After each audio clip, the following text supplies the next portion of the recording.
썰푸는 라디오 썰프라. 안녕하세요. 저는 태어나자마자 엄마 아빠에게 버려진 고아였습니다. 거의 핏덩어리나 다름없는 저를 놓고 집을 나간 엄마는 서울로 떠나셨고 아빠는 새 여자와 살림을 차렸습니다.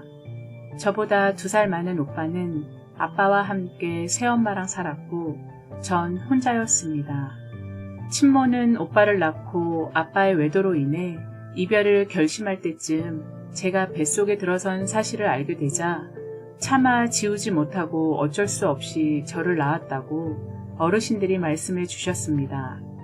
그렇게 부모에게 버려진 저는 보육원으로 보내지지 않았고 당시 60이 넘으신 외할머니께서 잠시 맡아서 키워주시다 결국 해외 입양을 보내기로 결정하게 되었다고 하시더군요.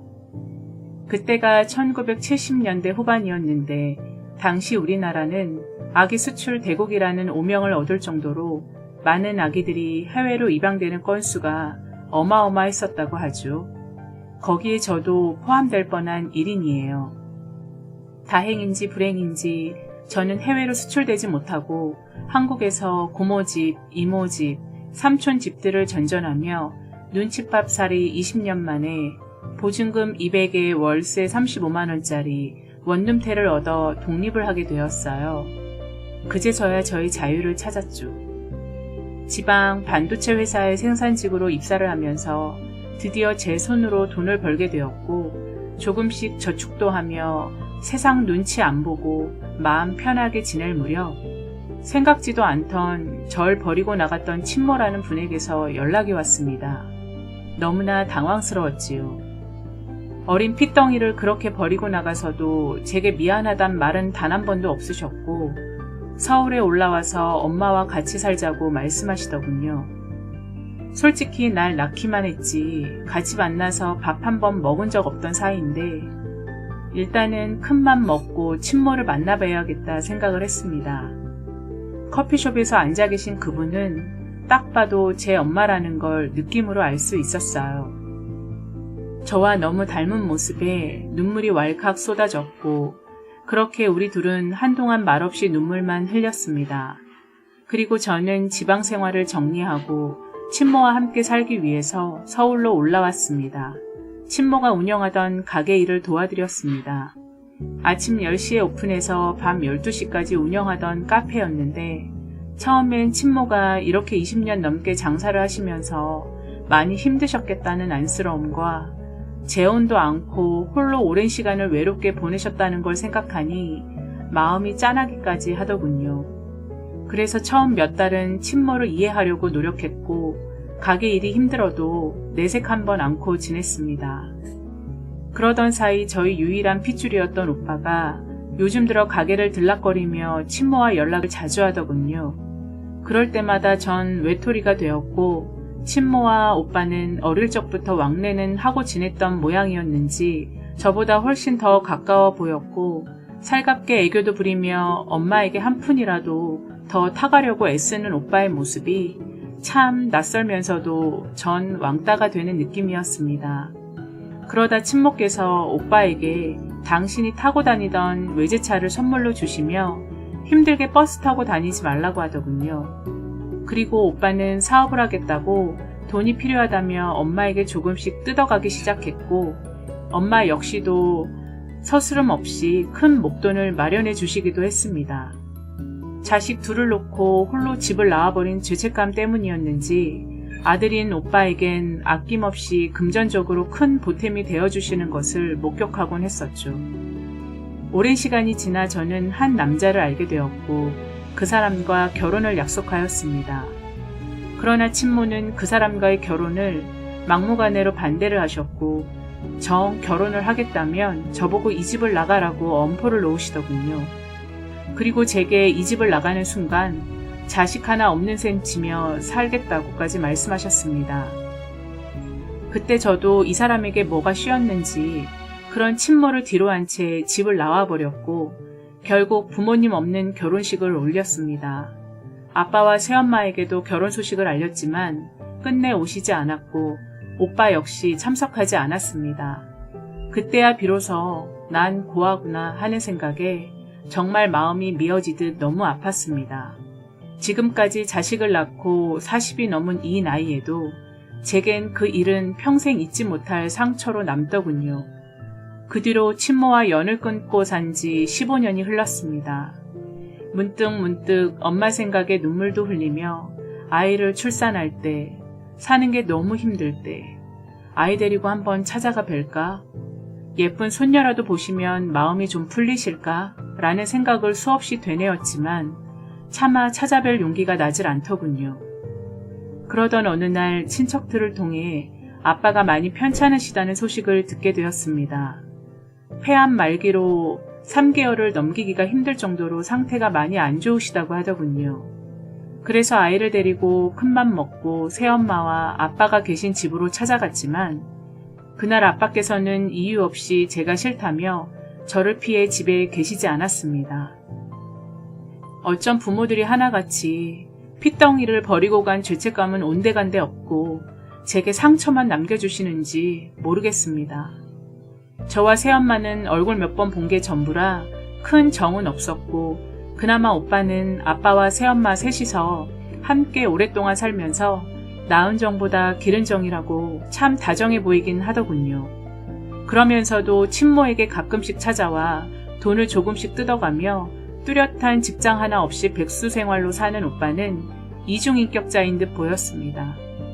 친모는 아빠를 꼬신 새엄마에 대한 증오와 미움이 가득했지만 60이 넘은 아직도 아빠에 대한 미련이 남아 지금까지 제가 하지 않고 홀로 평생을 지내오셨고 심지어 아빠의 암 치료비도 친모께서 모두 내주고 계신 사실도 뒤늦게 알게 되었습니다. 그리고 며칠 전 아빠의 부고 소식을 들었고 서둘러서 아이를 데리고 장례식장을 찾아갔습니다. 그곳엔 새엄마와 오빠가 상주로 자리를 지키고 있었고 아빠의 영정사진을 보는 순간 눈물이 왈칵 쏟아지더군요. 비록 아빠와 함께 살을 맞대고 산 적은 단 한 번도 없었지만 핏줄은 핏줄인지 저도 모르게 눈물이 났고 제게 말 한마디 남기지 않은 채 그렇게 야속하게 가버리신 아빠에 대한 원망도 생기더군요. 그리고 새엄마를 보는 순간 친모의 얼굴이 떠올랐습니다. 우리 엄마가 있어야 할 자리에 이 여자가 서 있다니 분노가 치밀어 올랐습니다. 친모도 이 자리에 오고 싶어 하실 텐데 아빠의 가는 모습을 지켜보고 싶어 하셨을 텐데 라는 생각이 들었고 만약 제가 친모와 연락을 아직까지 했다면 당장이고 친모를 모셔오지 않았을까 싶었습니다. 믿었던 남편이 바람이 나서 조광지쳐 버리고 새 여자와 살림을 차리는 바람에 두 자식을 어쩔 수 없이 놓고 나간 친모의 심정은 이루 말할 수 없었을 테고 그런 나쁜 놈이 암에 걸려 투병생활 중임에도 치료비까지 내주신 엄마의 심정은 과연 어땠을지 제가 자식을 낳아보니 그 심정을 아주 조금은 알 것 같았습니다. 그래도 어찌 그 핏덩어리를 놓고 매몰차게 떠날 수가 있었는지 정말 모질고 독한 분이셨습니다. 장례식을 치르는 내내 친모는 오시지 않았고 발인을 마치고 집으로 돌아오는 차 안에서 뜻밖의 얘기를 듣게 되었습니다. 친모가 몇 년 전부터 재산을 정리하면서 오빠에게 재산의 70%를 증여했다는 사실을 듣게 되었습니다. 건물과 땅을 오빠 이름으로 제가 결혼하고 난 후부터 건물과 땅을 오빠 이름으로 엄마가 조금씩 넘겨주었고 제게는 절대 비밀로 붙였던 사실이었죠. 그리고 오빠는 친모 몰래 새엄마에게 그 재산의 일부를 떼어주려는 작업을 하고 있다는 내용까지 먼 친척을 통해 알게 되었어요. 저를 어릴 때부터 가엾게 여기신 친척 어르신께서 제게 살짝 귀뜸으로 지연아, 너도 혼자서 외롭게 자랐잖니. 그래도 네 오빠는 아빠랑 친모랑 서로 연락하면서 같이 지내왔고 내가 듣기론 네 친엄마가 재산을 네 오빠에게 상속을 많이 해줬다고 들었단다.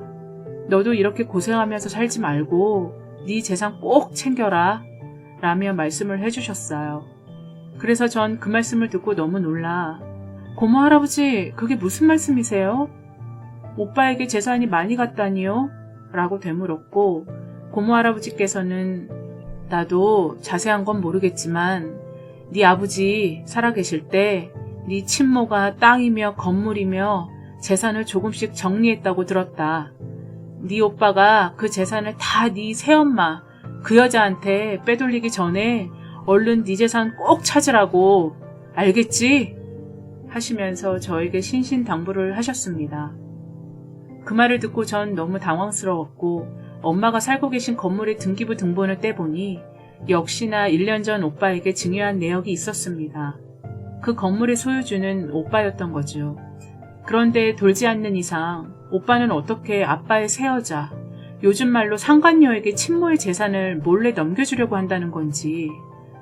사실 새엄마는 옛날 다방에서 일하던 여자라고 어른들께 전해들은 적이 있었습니다. 그런데 유부남을 꼬셔서 자기가 조강지쳐 내쫓고 본 처자리 꿰차고 평생을 눌러 앉았었던 거죠. 그런데 이제 와서 상간녀 주제에 남의 자식 키워준 은혜? 암투병 하던 아빠의 간병인을 해준 보상? 이런 걸로 돈을 뜯어내려는 심상이 엿보였습니다. 정말 말도 안 되는 얘기였죠. 그 새엄마는 후적에 우리 남매의 친모로 버젓이 올라가 있고 평생 아빠가 벌어다준 돈으로 호의호식하다 1년도 채 안 되는 아빠 병수 발해준 대가로는 말도 안 되는 너무나도 큰 재산을 노리고 있다니 너무 화가 치밀어 올랐습니다. 자기가 평생을 본처 행사하고 살았으면서 자기 남편이 아프면 아내가 간호해주는 건 당연지사 아닌가요? 그런데 돈을 바라고 그 재산을 오빠를 시켜 빼돌린다고? 어디 이런 후안무치한 행동이 있는지. 세상에 이게 말이 되는 소리입니까? 지금이라도 친모가 그 사실을 알게 된다면 당장 오빠를 가만 놔두지 않을 텐데 오빠가 이런 생각을 하고 있을 거라곤 친모는 전혀 예상하지 못하고 계실 텐데 아마도 그 새엄마는 오빠에게 온 유산을 이미 다 알고 있었고 네 여동생이 남은 재산을 다 알고 가로채기 전에 얼른 정리하자고 했을 것이 뻔했습니다. 어림도 없는 소리죠. 유부남 꼬셔내서 결국 결혼 파탄 낸 주범인데 미쳤다고 그 힘들게 모은 엄마의 재산을 오빠를 통해 뜯어내려고 하다니 참 뻔뻔하게 짝이 없는 여자였습니다. 욕이 절로 나오더군요. 엄마는 왜 벌써부터 오빠에게 저 몰래 그 많은 재산을 증여해준 걸까?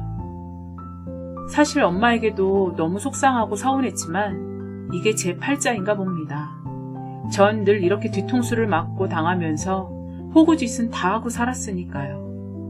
그 사실을 알고도 당장 엄마에게 찾아가서 제게도 좀 주시면 안 되겠냐고 낯짝 두껍게 얼굴 내미질 못하고 있는 저는 도대체 뭘까요? 그 핏덩어리 놓고 나가서 젖 한 번 물리지 못한 채로 지금까지 살아온 제가 가엾고 불쌍하지도 않냐고 수없이 따지고 싶었지만 용기 내지 못하고 당당하지 못한 제 자신이 정말 비참하게 느껴집니다. 그럼에도 불구하고 사랑하는 사람도 잃고 자식 둘을 버리고 나와 평생을 혼자 하는 사랑으로 그 남자를 마음속에 묻고 70평생 일궈온 재산을 그 여자에게 뺏길 수는 없지 않겠습니까? 아쉽게도 후적엔 친모는 아빠와 결혼식만 올리고 혼인신고는 하지 않은 채 살다가 저를 낳자마자 집을 나가셨기 때문에 새엄마 이름이 당당히 올라가신 상태입니다. 정말 마음 같아선 그 후적 파버리고 싶은 심정입니다. 재산을 증여받은 오빠와 새엄마는 이미 한편이 돼버렸고 유산을 받고 난 뒤 오빠는 친모에게도 자주 찾아뵙지도 않는다고 하네요. 친모의 피땀 흘린 돈으로 새엄마와 함께 놀고 먹고 다니며 그 많은 돈을 펑펑 쓰고 다니는 모양입니다. 모르면 몰랐지 이런 사실을 알게 된 이상 딸인 제가 나설 때가 된 건가요? 재산 상속 문제로 이렇게 핏줄끼리 피 튀기는 싸움이 일어날 거라곤 제 평생 예상하지 못했던 일입니다. 친모에 대한 분노와 원망이 이제는 불쌍하고 가엾게 느껴지는 건 보이지 않는 핏줄 때문일까요? 오빠가 그 재산을 새엄마에게 빼돌리기는 것을 막기 위해서라도 하루라도 빨리 제가 그 재산 엄마 앞으로 다시 찾아와야 되겠지요. 저를 버리고 간 친모의 죗값은 나중에 치르더라도요. 평생을 외사랑으로 한 남자만을 그리워하며 살아온 엄마에게 이젠 제가 힘이 되어드리고 엄마 곁을 지켜드려야 할 때가 온 것 같습니다. 여러분, 긴 글 들어주셔서 감사합니다.